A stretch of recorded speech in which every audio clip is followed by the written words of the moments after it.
Gabriel Ruiz Cabrero es catedrático de proyectos en la Escuela de Madrid.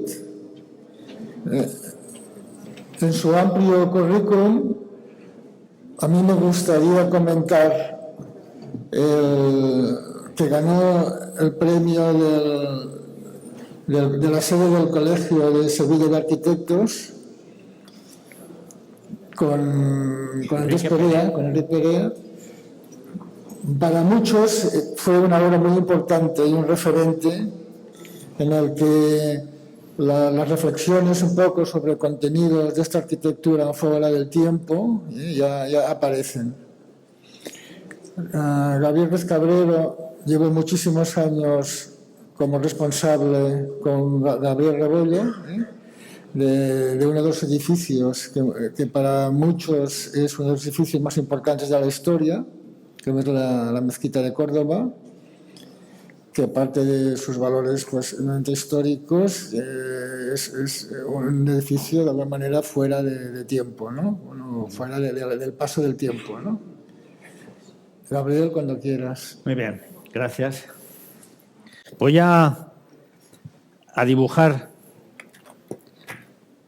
No sé si, vamos, me preocupa que no se pueda, que no se vea bien lo que voy a dibujar desde el fondo, pero solamente, la mejor manera de contar lo que quiero contar es dibujándolo.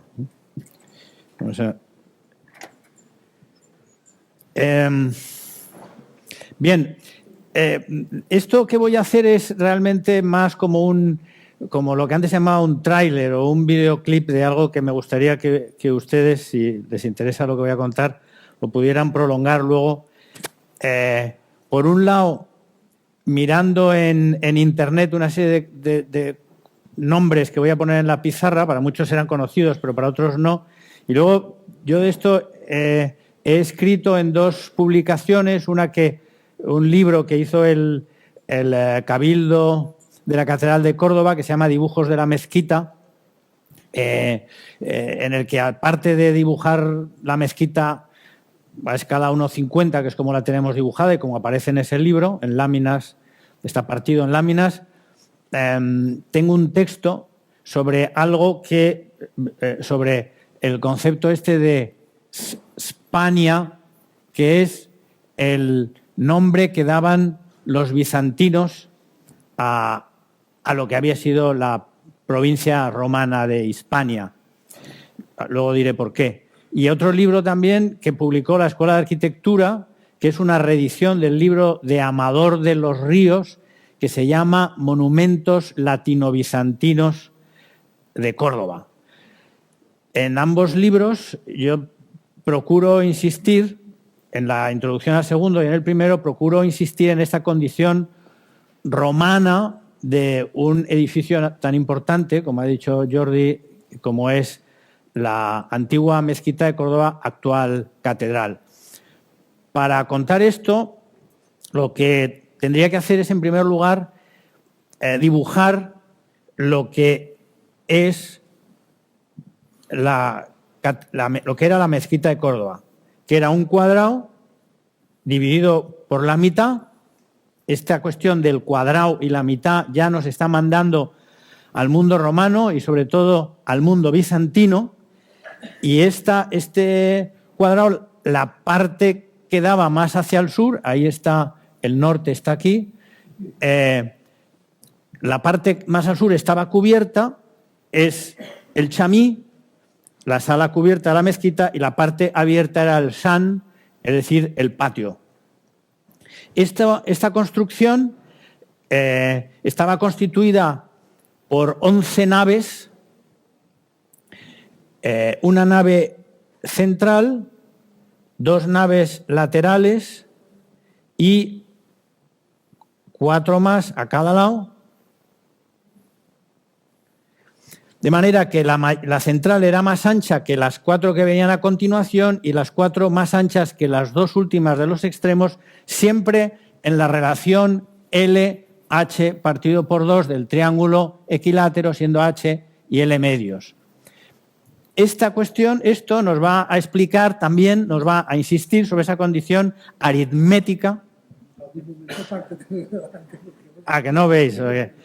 Esta presencia tan potente de la aritmética en la construcción de este edificio, que es algo que lo refiere al mundo romano, pero concretamente al mundo romano de Oriente, a Bizancio. Luego, esto está construido a base de 12 intercolumnios, lo cual insiste también en el número 12, que no solamente es...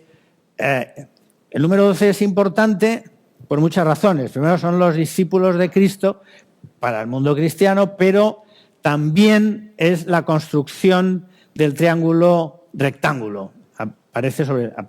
A partir, los egipcios descubren que si uno coge una cuerda y la divide en 12 partes iguales, anudándola, tiene el triángulo rectángulo en una cuerda, ¿no? Bueno, esto que voy a hacer no es para... Le voy a quitar un cordón del zapato, ¿eh? Porque voy a utilizar... Es que me he dejado una... Tenía que haber venido con una cuerda de casa y como no he venido con una cuerda, pues hago esto. Ya es tarde.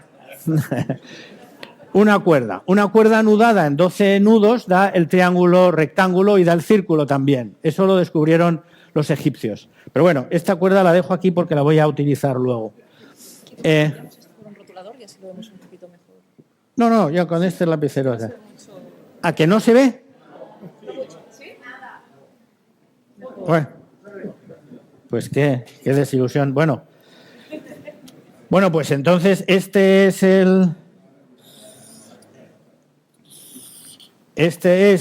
el cuadrado original con todos una serie de contrafuertes aquí y también contrafuertes laterales, pero en fin, ya menos importantes. Esto dividido a su vez en 3 con contrafuertes aquí. Esta es la estructura de la primera mezquita.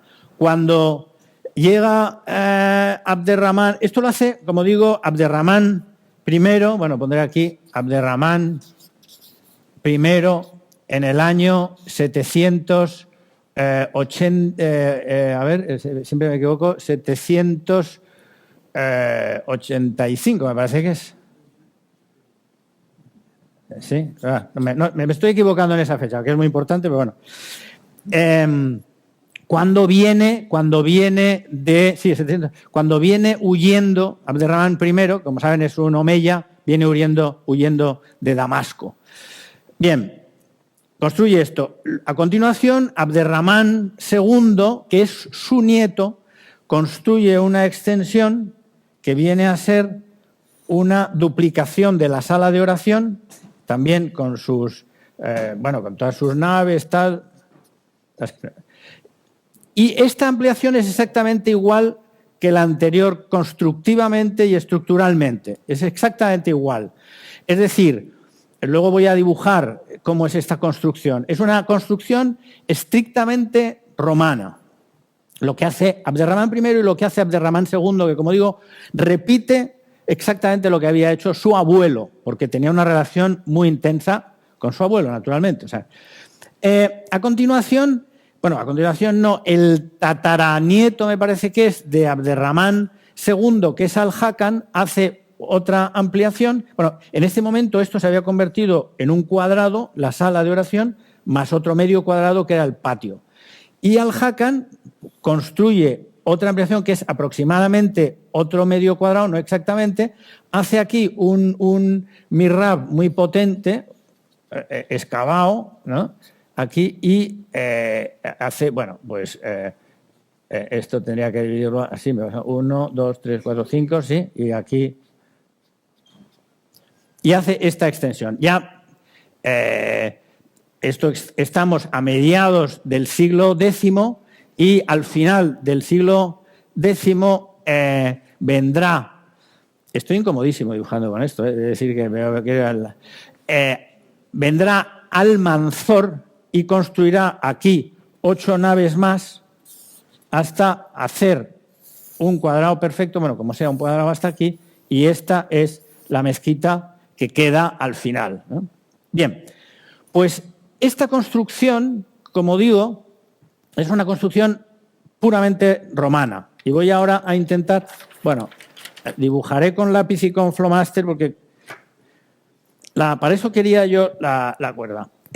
La construcción que hacen los arquitectos de Abderramán I es una construcción que consta en altura de dos partes. Una primera parte que está hecha solo con piedras reutilizadas, piedras romanas reutilizadas. Y una segunda parte que ya la construyen ellos con ladrillo y piedra y que es construida en épocas de Abderramán I. Insisto, la primera parte son todo piedras reutilizadas. Hay que decir que igual que hemos oído esta mañana en la descripción de Tarragona, que las piedras venían labradas de Italia, en la Hispania romana no se labraba, que yo sepa, no se labraba piedra. Desde luego en Córdoba no se labraba piedra. La piedra venía siempre o de Roma o de Oriente y venía ya labrada. Venía como lastre de los barcos que habían salido de Hispania cargados de trigo, de aceite y de metales y traían piedras. Por eso las columnas de la Catedral de Córdoba, de la mezquita, son todas de la misma altura porque provenían de distintas construcciones, de distintas iglesias que se fueron derribando durante el tiempo posterior a la ocupación musulmana y tenían todas la misma dimensión.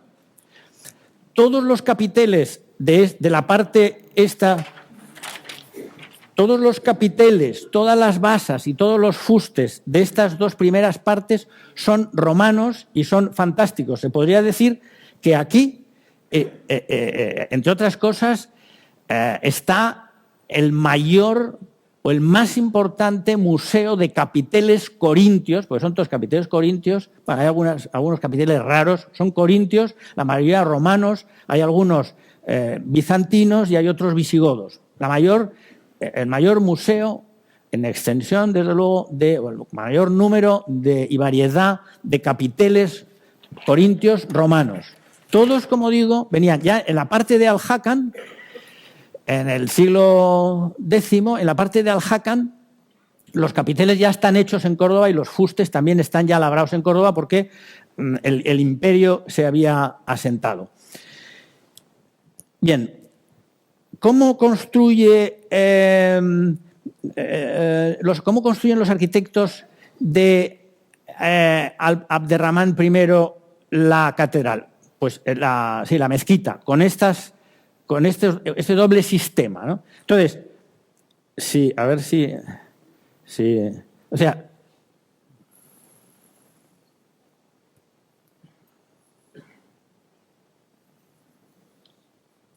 vaya, siempre me pasa igual, me hago demasiado grande el círculo y tengo que repetirlo. Pero es que lo quiero hacer grande para que lo vean al fondo, si no lo hago muy grande no se ve. Vamos a ver si así me entra.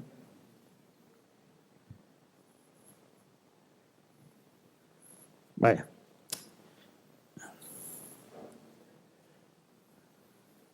Bueno, fatal, pero bueno.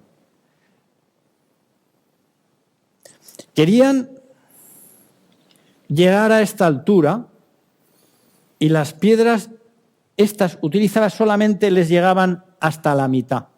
Entonces, vienen hasta esta altura, quieren venir hasta esta altura, como digo. Este va a ser, como saben, la estructura que construyen es un doble arco. El arco de arriba es de medio punto y el arco inferior, que es de arriostramiento, no tiene cargas en las enjutas, es de herradura. Por eso, el arco, bueno, y como aquí encima va a ir una canal de agua, porque naturalmente, bueno, es decir, tengo que decir, lo pensaba decir luego, pero en fin, lo digo ahora, que esta primera nave del centro es el resto de la Basílica de San Vicente, que Abderramán ensancha, según dicen los textos árabes contemporáneos. Dicen que Abderramán ensanchó la Basílica de San Vicente, que la había ocupado. Bien. De manera que en esta basílica ya estaba este sistema de construcción. Lo que hace, esto ya es teoría mía, puede ser equivocada, pero yo creo que lo que hace el arquitecto de Abderramán es derribar los muros laterales, que no sé si estarían aquí o estarían aquí, no han aparecido rastros. Aquí sí que hay debajo del pavimento, a muy escasa profundidad, como a 50 centímetros, según encontró el arqueólogo Félix Hernández, hay un pavimento de mosaico, es decir, que aquí había una basílica, y el arquitecto de Abderramán derriba los muros laterales y ensancha, y pasa de una iglesia basilical que tendría 3 naves posiblemente, a una especie de basílica de 11 naves. La cuestión es que una basílica de 11 naves, cuando la basílica... Bueno, ahora utilizaré. Si la basílica es, os lo pinto aquí, si la basílica es de 3 naves, pues la nave central es esta, las naves laterales son así, y la luz entra por aquí o por aquí. Si tengo que hacer una basílica de 11 naves, este sistema no me vale y tengo que venirme a este sistema de sierra, que es, 11 naves, que es el que tiene Córdoba. Aquí ya, en esta operación, hay una cuestión muy interesante, que es que el tipo que se utiliza no es un tipo de iglesia ni de templo antes utilizado, es un tipo industrial, es el tipo de almacenamiento, es un tipo que aquí está en las Atarazanas de Barcelona, que es un tipo que se construye, es decir, todas las naves de almacenamiento romanas eran así y durante el medievo también, es lo que llamamos la Atarazana. Esto exige unos canales de agua que vienen todo por aquí para verter a un lado y al otro. O sea, hay una apropiación tipológica del mundo de la industria que, como ustedes saben, Córdoba era una ciudad portuaria, era un puerto fluvial. Acabamos de ver que Sevilla era un puerto marítimo, barcos de gran calado llegaban a Sevilla, barcos iban hasta América, ¿no? En el siglo XVI los barcos iban desde Sevilla hasta América, y en Sevilla había una transferencia portuaria, había un puerto fluvial que subía hasta Córdoba. Ya diré de paso que la ciudad de Córdoba, fundada por los romanos, también muy cerca de un castro ibérico que había un poco más al sur, como en Tarragona, la ciudad de Córdoba, la fundación de Córdoba es muy parecida a la de Tarragona, además sigue a la de Tarragona. Es decir, Córdoba, que va a ser la capital de la Bétiga, es posterior a Tarragona, aunque también es del 150 a.C., es decir, 200 años antes que Verona. Tarragona es 220 años antes que Verona, ¿no? Que los italianos llaman la Roma del Nord, pues Tarragona y Córdoba son anteriores. Y los romanos fundan Córdoba en el primer punto en el que el río Guadalquivir es vadeable, que coincide con el último punto que es navegable. Y además tiene al sur la producción cerealera y al norte la producción de aceite y sobre todo las minas de plata, etc. Bien, no sé muy bien dónde estaba. Pero en fin, volvemos aquí. Estábamos aquí. Entonces, ¿qué hacen? Esta construcción que voy a contar la describe un arqueólogo que se murió prematuramente, que se llamaba Emilio Camps, que era un señor que era de Jaén y que fue un arqueólogo fantástico y nació en 1903 y se murió en 1959. Tiene un librito que se llama Módulo y proporción del arco califal, que es un libro extraordinario, y en esto cuenta lo que yo voy a contar. Estamos aquí. ¿Qué es lo que hacen estos señores, como digo, de raigambre bizantina para construir el arco, la construcción esta cordobesa? Cogen esta dimensión y la dividen en 5 partes. Bueno, estas 5 partes, esto tenía que ser iguales. Y ahora, esta parte, o sea, es siempre dividir, ¿no? Es aritmética, dividir entre 3, entre 5. Esta parte la trasladan aquí. Y haciendo centro donde estaban, van a coger esto. Bueno, esto me sale siempre fatal aquí, ¿verdad?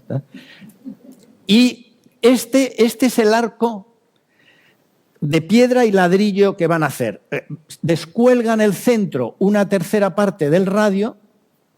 Ahora, aquí ha sido 5, ahora descuelgan el centro, una tercera parte, y desde aquí van tirando unas líneas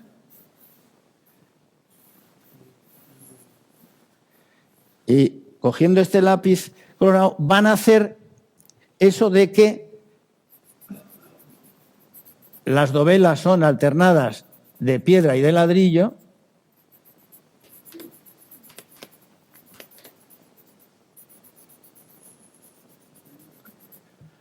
Y aquí tenemos el arco de arriba. Por encima de esto va a ir la canal de agua. ¿Cómo siguen? Entonces aquí ya tienen un eje.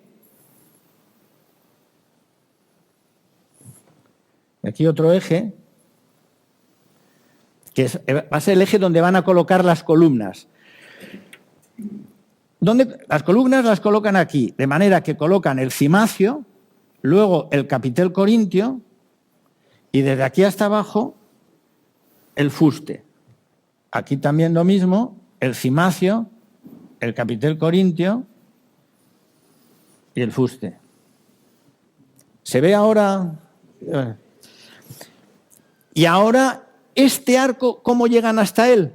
Pues hacen una operación parecida, aquí hacen una operación igual que esta, pero al revés. O sea, dividen esto en 3 partes y aquí van a colocar el arranque del arco superior.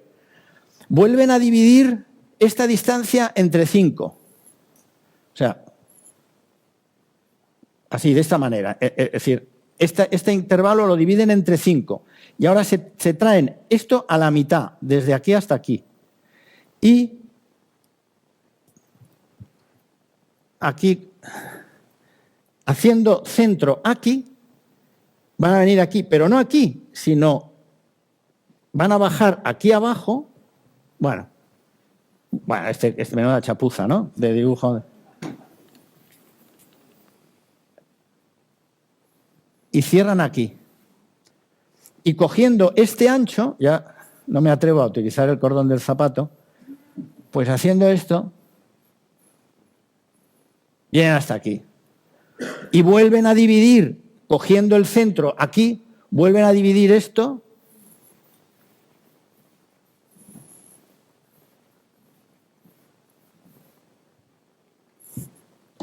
Aquí.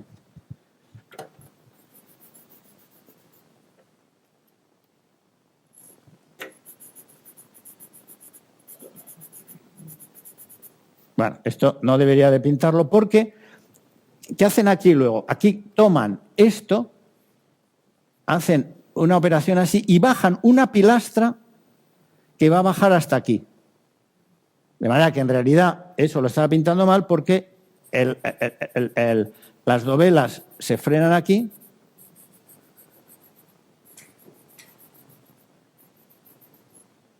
Aquí hacen el modillón de rollos. Y aquí tienen esta pilastra y aquí les va a salir el otro arco hacia allá, cruzándose con este y saliéndoles el ladrillo por aquí y el ladrillo por aquí. ¿Cómo es la sección de esto? Pues aquí, es decir, la sección en otro sentido, el capitel corintio, la columna. Entonces, aquí aparece el arco de herradura hasta este punto.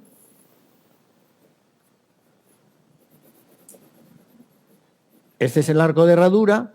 Aquí aparece este modillón de rollos que hace así. Y por el otro lado igual.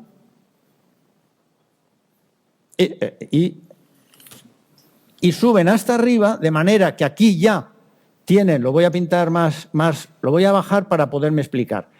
Aquí tienen la canal. Y este arco es un arco dentivo. ¿Qué es lo que ocurre aquí? Aquí ocurre algo que es rarísimo en arquitectura. Y es la aparición de una forma nueva. En arquitectura no se inventa nada, nunca. Los arquitectos no inventan, los arquitectos hacen pequeñas mejoras. Y sin embargo aquí hay una cosa radicalmente nueva, que es un arco sin carga en las enjutas. Esto no existía antes y aparece aquí por primera vez. ¿Por qué aparece esto aquí?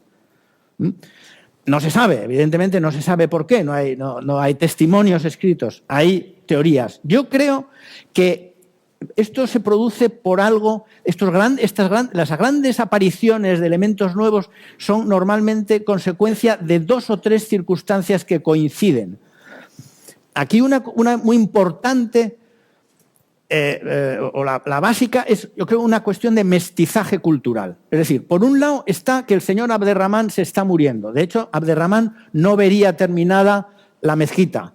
Los muros laterales, bueno, sabemos que no vio terminada la mezquita, porque lo dicen los textos. Yo creo que lo que faltaba era este cerramiento y este. Es decir, él, como empezó teniendo esto, había construido este muro de aquí y había construido este. Y faltaban por construir estos dos. O sea, Abderramán se estaba muriendo. Había que ir a toda velocidad. El arquitecto que hace esto, a mi juicio, que era un arquitecto seguramente cordobés o desde luego del mundo bizantino, culturalmente era un arquitecto oriental, era un arquitecto bizantino, lo que hace es desmontar, como he dicho, los muros laterales, y al desmontar los muros laterales se da cuenta que lo que él hubiera hecho, porque esto está preparado como para estar aquí cerrado y haberse rellenado todo esto. Esto es como era, posiblemente, o a lo mejor aquí la ventana que se abría en el centro era esto, y esto habría sido la pared lateral entre la nave central y la nave lateral en cualquier basílica. Pero él, como desmonta, se da cuenta que todo esto es un gasto de material y de tiempo que no se lo quiere permitir. Y además, el cruce cultural reside en que, primero, Abderramán y su walid correspondiente no necesitan esto, y al revés, esa idea de la transparencia, que es tan importante en el concepto de la mezquita, les impulsa a que esto no se construya. De manera que aquí aparece por primera vez esto, es una aparición fascinante, ¿no? Que siempre se interpreta como el gesto máximo del mundo islámico. Ahora todos los hoteles de Omán y de Qatar y de Bahrein tienen arcos de herradura y resulta que es una cosa bizantina y de Córdoba.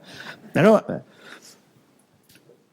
la alternancia de piedras y ladrillos es un gesto ya no romano, es un gesto que los romanos heredan de los griegos, que es que cuando querían ir deprisa sabían que si tú te tienes que hacer un arco y todas las piedras tienen que encajarte bien, te tienes que traer todas las piedras perfectamente hechas. Y si alternas la piedra con el ladrillo, tú haces todas las piedras iguales y ya las diferencias las absorbes metiendo más o menos ladrillo. Hacían otra cosa muy interesante. Esto lo construían así, pero no lo dejaban así terminado. Luego lo enfoscaban con morteros de cal y lo volvían a pintar repitiendo los colores, pero corrigiendo estos anchos para que no les quedara como me ha quedado a mí, que es como les quedaba a ellos, es decir, todos los ladrillos desiguales, y lo igualaban. Con lo cual, cuando saltan los morteros, y eso se ve en Córdoba, cuando saltan los morteros, se ve que ellos lo perfeccionaban. Bien, pues esta es la mezquita. Ahora, este es un momento fundamental. Y el otro momento fundamental es la construcción por parte de Al-Hakam de la segunda ampliación. ¿Qué es lo que va a hacer? ¿Qué es lo que hace? Cuando Al-Hakam hace la segunda ampliación, bueno, vuelvo otra vez al principio. Claro, aquí yo no he pintado este muro porque este muro lo que tenía era aquí contrafuertes. Pero esto estaba abierto para que la luz entrara. Aquí había unas ventanitas muy pequeñas. Cuando Abderramán II hace su extensión, rompe estos intervalos del cerramiento, deja los contrafuertes, porque claro, los contrafuertes los necesita porque los arcos se empujan en este sentido y necesita los contrafuertes. Y lo abre. Y cuando Al-Hakam hace su extensión, hace exactamente lo mismo. Lo deja como aquí. Esto, por supuesto, está cerrado aquí con una cosa muy potente, porque este es el Sabbat, ¿no? Con unos contrafuertes aquí muy potentes, aquí un contrafuerte, aquí una masa muy grande y aquí estos contrafuertes, ¿eh? Y este es el Sabbat, se llama el Sabbat. ¿Qué es lo que le ocurre? Le ocurren dos cosas muy importantes. La primera es que como ya la luz, Abderramán II todavía podía confiar en la luz que le llegaba desde el patio, pero cuando ya hace esta extensión, Al-Hakam sabe que ya no le va a llegar la luz. Entonces, ¿qué es lo que hace? Coloca aquí delante 3 cúpulas aproximadamente cuadradas y al principio coloca otra cúpula. Esto es lo que se suele llamar la maxura, aunque no se sabe lo que era exactamente la maxura, ¿no? 1, 2, 3, 4, 5, 6. Pues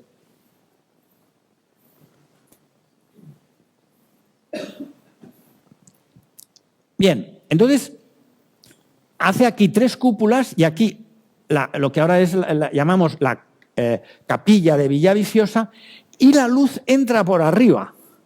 Y aquí nos encontramos con otra cosa verdaderamente... Esta es la parte más importante de la mezquita, evidentemente. ¿Qué es lo que ocurre con esta parte?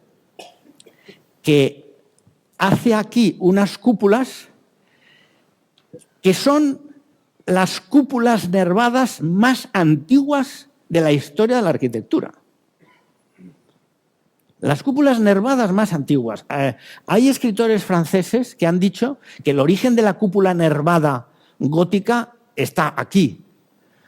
Otros dicen que el origen de la cúpula nervada gótica está en que los cruzados trajeron ese modelo de Oriente. Yo me inclino más por eso. Es verosímil que existieran cúpulas nervadas antes que esta. Que esta fuera... Este es un punto de polémica y de discusión que es muy bonito. O sea, hay una teoría cordobesista, digamos, que sostiene que el haber hecho estos arcos, el haber aprendido a hacer estos arcos con tanta soltura, les permite a los arquitectos de Al-Hakam II, les permite decir, si nosotros sabemos hacerlo en un plano, ¿qué pasa si trabajamos con estos arcos en el espacio? Y los cruzamos, porque lo que ocurre con estos arcos, aquí nos vamos a encontrar con una tipología muy interesante, que es que la cúpula central, la pinto así en grande para que se vea, la cúpula central, que es, bueno, la voy a contar luego, la cúpula de Villaviciosa está hecha a base de cruzar unos arcos, cruzar otros arcos,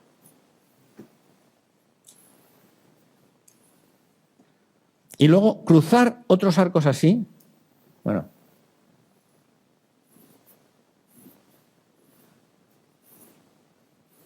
Se ve desde el fondo. Esta figura es la de la cúpula de Villaviciosa. Lo que nosotros hemos descubierto, estamos ahora investigando esta cuestión y está siendo una investigación apasionante para nosotros. Los arqueólogos están que no tocan el suelo cuando pisan por encima de estas cúpulas, ¿no? Lo que hemos descubierto era algo que ya nos imaginábamos, claro, y es que el sistema constructivo es que primero trazaban 2 arcos, luego 2 que mueren contra ellos, y luego cierran estos que son como de arriostramiento. ¿Qué es lo que consiguen con esto? Consiguen construir una cúpula, pero no teniendo que trabajar con algo tan grande como esto, sino haciendo una cúpula pequeñita, que estas sí la sabían hacer. La cúpula grande no la sabían hacer. Parece que no la sabían hacer. ¿Quién hace estas cúpulas? Entonces, como digo, hay una teoría cordobesista que decir, bueno, estos señores sabían hacer muy bien arcos, dicen, pues en lugar de cruzarlos solamente en un plano, los cruzamos en el espacio. Ya hay otra, 10 minutos tengo. Ya hay otra teoría que es, como está escrito, que el califa Al-Hakam II, cuando quiere construir esto, le escribe una carta y le dice, querido primo, que es como se llaman los reyes entre sí, y le escribe al emperador de Bizancio. No le pide ayuda al califa de Bagdad, le pide ayuda al califa, al emperador de Bizancio, que tiene un nombre que yo no me puedo olvidar, que es Nicéforo Focas. Yo me olvido de todo, pero ese nombre no me... Y le pide que le mande, y dice, mándame la gente que sabe hacer el sofé fasá, que es el mosaico, ¿no? Los mosaicos. Hoy hemos visto mosaicos magníficos. Los mosaicos. Le pide mosaicos. ¿Por qué le pide mosaicos? Porque Al-Hakam quiere hacer un edificio romano. No quiere hacer otra cosa más que un edificio romano. ¿Por qué quiere hacer un edificio romano? Porque Al-Hakam, bien, si en un juego de máquina del tiempo ustedes o cualquiera de los que estamos en esta sala llegáramos y nos enfrentáramos con Al-Hakam y le hablaran ustedes en catalán o le hablaran en castellano, Al-Hakam les entendería perfectamente, porque Al-Hakam hablaba una lengua muy parecida a la que se hablaba en Palencia o la que se hablaba en Cataluña en aquella época. Hablaba un latín pervertido, o sea, un latín ya romanceado, que es lo que algunos llaman mozárabe, pero que no era mozárabe, era lo que sacaba García Gómez, que es el mayor especialista en poesía califal y emiral, dice que el árabe se convirtió en una lengua de calle al principio del siglo XII, cuando los almohades, que era una especie de Al-Qaeda, lo imponen. Hasta ese momento lo que se hablaba en la calle era latín, un latín romanceado, pero era latín. Los jueces juzgaban en latín, la gente hablaba en latín. Al-Hakam II recibía en latín. Al-Hakam II, como todos los califas, era acusado por los integristas de que él no era un califa, ni siquiera un emir. Él se entendía a sí mismo más como el Malik, es decir, el rey. El rey.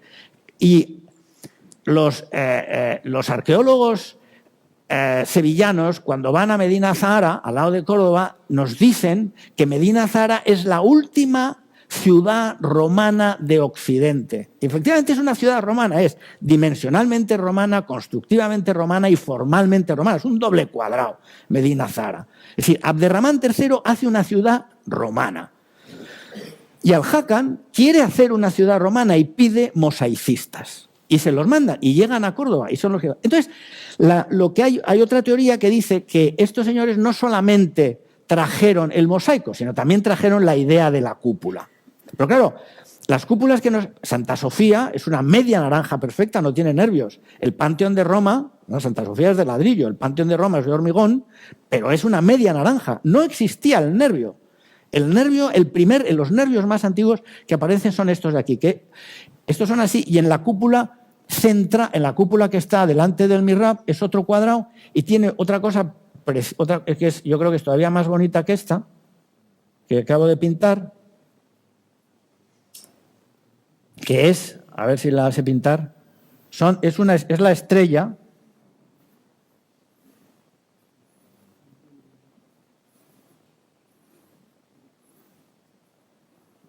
Esta es la cúpula central. Y esta cúpula está construida sobre una cadena de madera que se conserva de la época de Al-Hakam. Hemos hecho análisis dendrocronológicos y nos da que es Al-Hakam, pues tenemos otras maderas. Una de madera que es exactamente así. O sea, se cruzan haciendo una estrella y sobre esto se levantan los arcos que luego se van a cruzar con esta misma forma. ¿De dónde viene esto? Bien, yo les recomiendo que vayan a internet y miren este edificio. A los que no lo conozcan. Pues,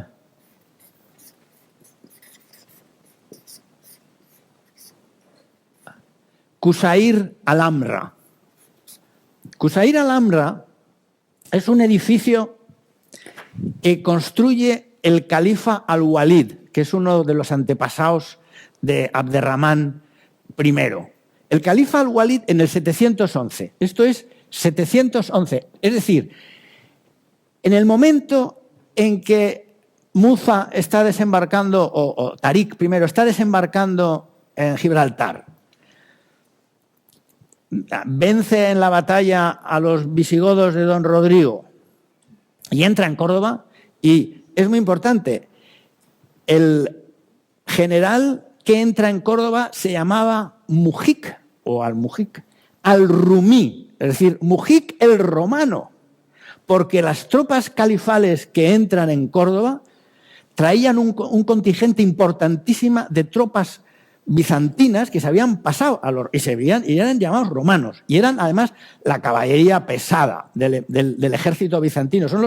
Y Mujica al-Rumí entra en Córdoba, se mete en el antiguo palacio de los reyes visigodos, que estaba que es lo que ahora es el Palacio Episcopal, porque claro, ¿quién ha sucedido a los reyes visigodos y a los emires? Pues el bisbal, como se dice aquí, el obispo.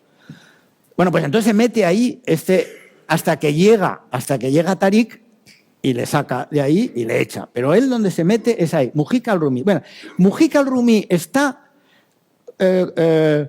entrando en Córdoba en el mismo momento en que Al-Walid está construyendo la mezquita de Al-Aqsa, está construyendo la mezquita mayor de Damasco y está construyendo Qusayr al-Amra, que si no me acuerdo mal tiene esta planta.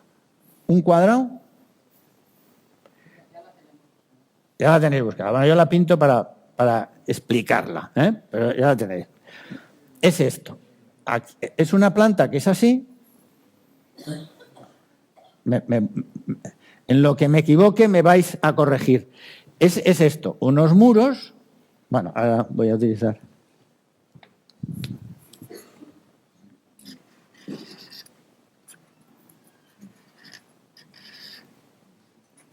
Creo que esto es así. No, esto está para ir perfectamente cerrado.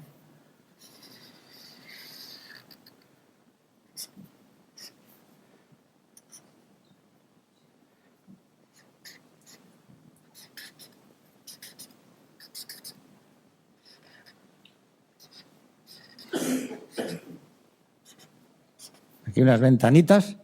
Aquí tiene 2 habitaciones, más o menos cuadradas. Esta no me ha salido cuadrada, pero 2 habitaciones cuadradas. Aquí hay una puerta. Aquí hay una cosa que, bueno, lo estáis viendo ahí, ¿no? Es como así. Aquí tiene un ábside. Bueno, es un baño. Lo que estoy pintando es un baño.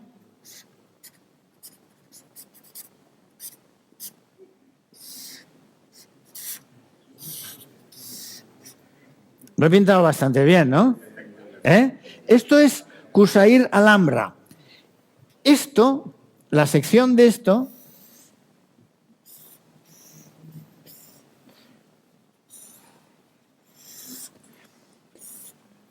bueno, aquí,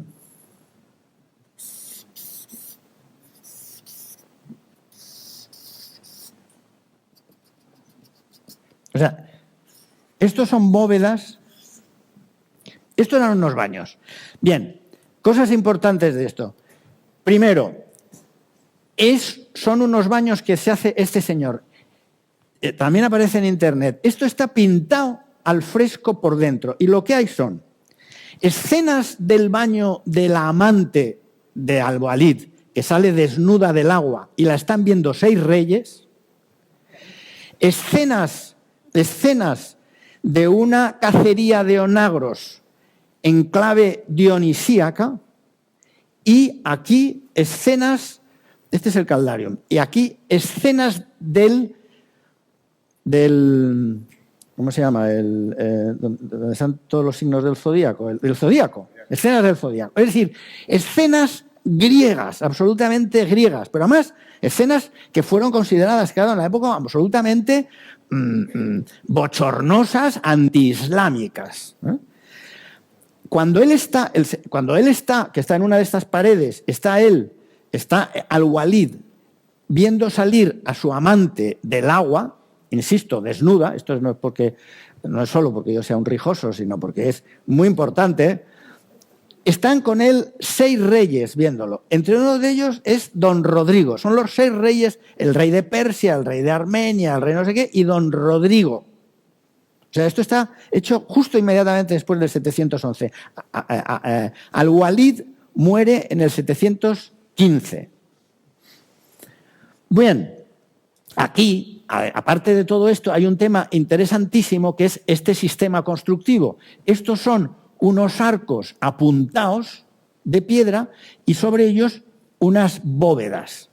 Estos arcos pertenecen a la familia es una técnica constructiva que se llama de arcos fajones, es decir, que viene de Mesopotamia. En Mesopotamia, que no hay madera y tampoco hay piedras grandes, construían a base de... Es decir, si tenían que techar una habitación grande como esta, lo que hacían era, y no tenían evidentemente maderas para cubrir esa distancia, construían una serie de arcos que se llaman arcos diafragma,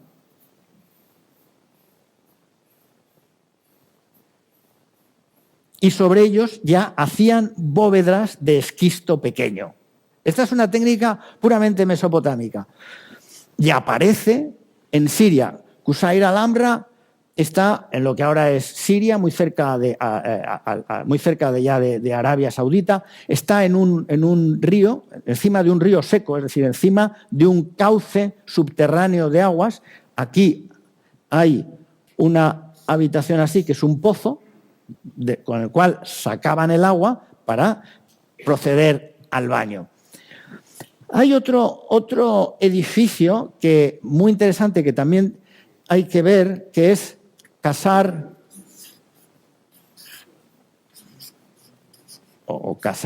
es decir, Castillo, esto es Castillo, Qasar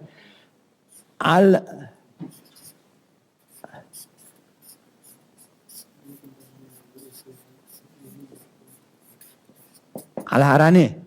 Ese también lo podéis buscar Al-Harané. Este es un poco anterior, este es 680, año 680. Este es un edificio cuadrado y es un edificio, que ahora, es un edificio, básicamente cuadrado, tiene la forma de un castillo con las esquinas así redondeadas, con un patio en medio, aquí la puerta, tal, con un fortalecimiento aquí, tal. Bueno, lo más importante es que aquí hay una sala que tiene 2 arcos diafragmas de estos cruzados así, y si esto lo pinto, y si esa habitación la pinto en grande,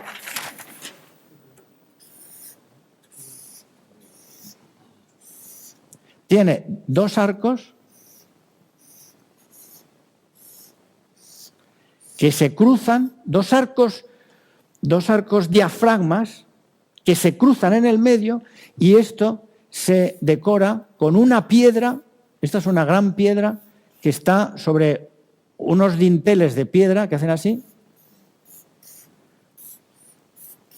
Este castillo, que no era un castillo, como lo han explicado los arqueólogos, que es divertido, lo han explicado los arqueólogos como diciendo que esto viene de una tradición romana, porque todo esto que estoy diciendo está construido en el limes romano, es decir, en la frontera entre Roma y los persas, los terribles partos para los romanos, a los que nunca consiguieron derrotar.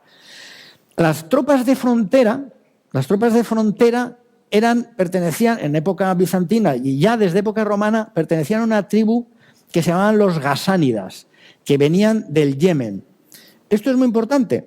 Bueno, el Yemen, Estrabón llama al Yemen la gran vagina, porque echaba tribus continuamente hacia el norte, ¿eh? Expulsaba tribus. Y estos, en los castillos del limes no había tropas romanas. Habría tropas de caballería gasánida, porque los romanos, que eran legiones, estaban acantonados en la Heptápolis, en las 7 ciudades, Jerusalén, no sé qué, ¿no? Filadelfia.